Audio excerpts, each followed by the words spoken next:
Hello everyone, welcome to my TED Talk today. My name is Sheikh Ramen.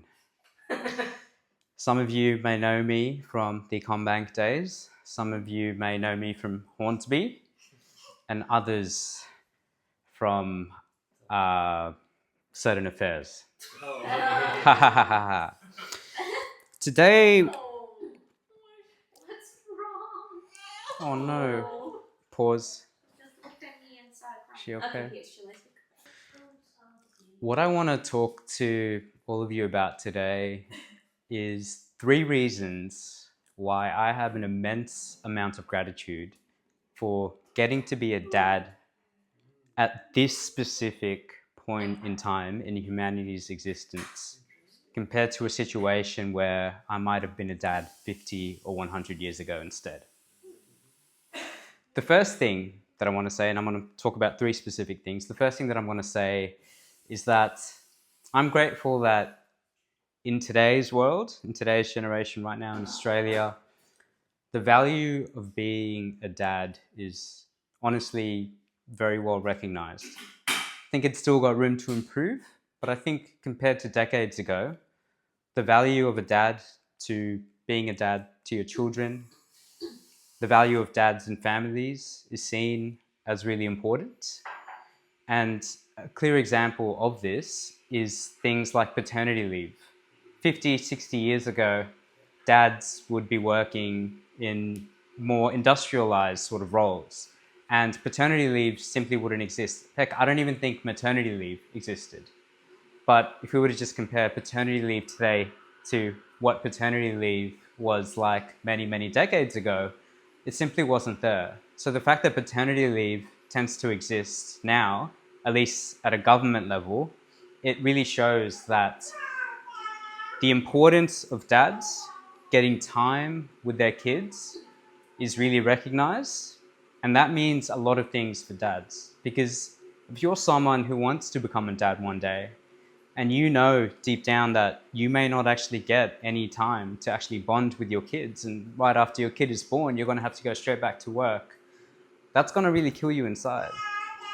So for me personally, getting that 1 month off, despite being unpaid from my work, but that's because I just started a new job. However, thanks to government policy, I was able to get about 3 to 4 weeks of paid time off.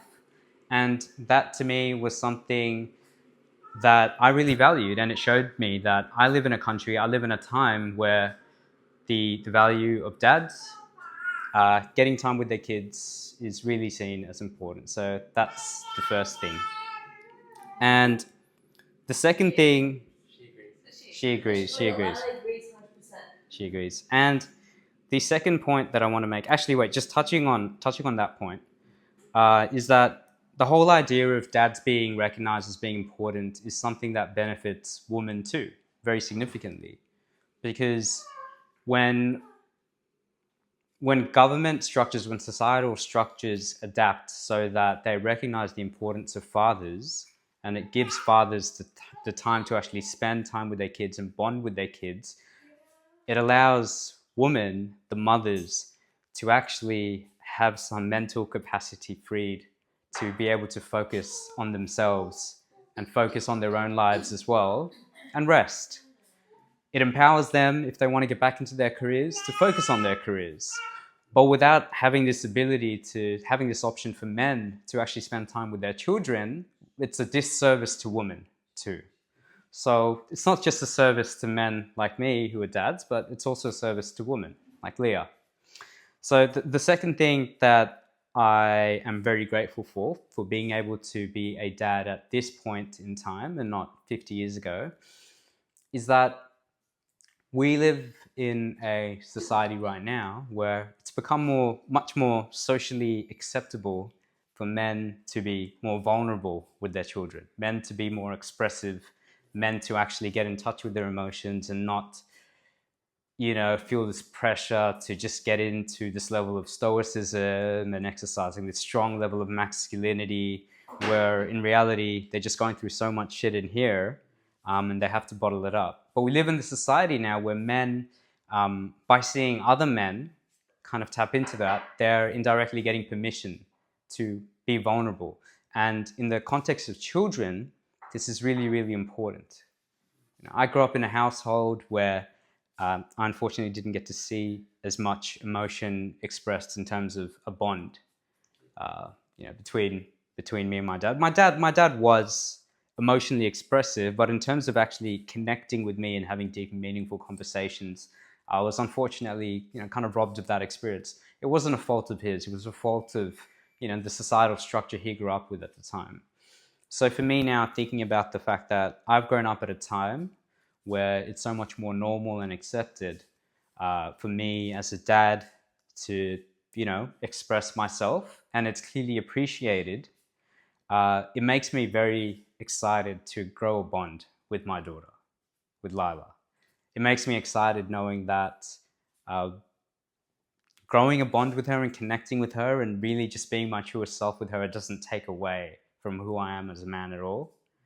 And yeah, that's really what it is for my second point. I think if you were a dad 50 years ago, living in Sydney, Australia, you may not feel that same sense of freedom to truly uh, show who you are and be who you want to be with your children. Instead, you might feel this pressure to put up a facade. Now, the third reason why I feel really grateful to be a dad in today's world, 2026, compared to, let's say 1976, is that I've been fortunate enough to know what life was like before technology. I was able to grow up with the rise of dial-up internet to broadband to NBN and to now, unfortunately, I say unfortunately very strongly, AI. I've been able to see what life was like before all that. I've been able to go through life with technology and have it take over our lives, to have this perspective, to know and understand that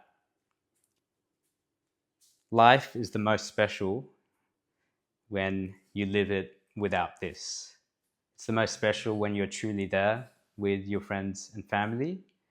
And it's the message that I would want to pass on to my daughter, because I know that when she goes to school, who knows, from grade 3 or grade 2, they're all going to get laptops, and her little friends may have mobile phones and smartphones, and she's going to be coming home one day crying, telling me, "Daddy, why don't I have a smartphone? Why can't I get on Instagram? This, that." I want to be able to help her understand that by not having all of that, by not chasing all the things that her friends may be with technology, she's not getting robbed of anything at all. Instead, she's preserving her own happiness. And I'm going to be able to tell her that story from the perspective of somebody who's actually seen both sides. So I'm really grateful for the fact that I feel like I've seen enough to know that I want my daughter to grow up in a life where she really embraces living in the moment, where she really embraces connection, where she focuses on building her ability to connect with others and her ability to communicate well with others over, I don't know, everything else. So, to summarize, 3 things that I'm very grateful for in terms of getting the chance to be a dad today as opposed to 50 years ago is that, firstly,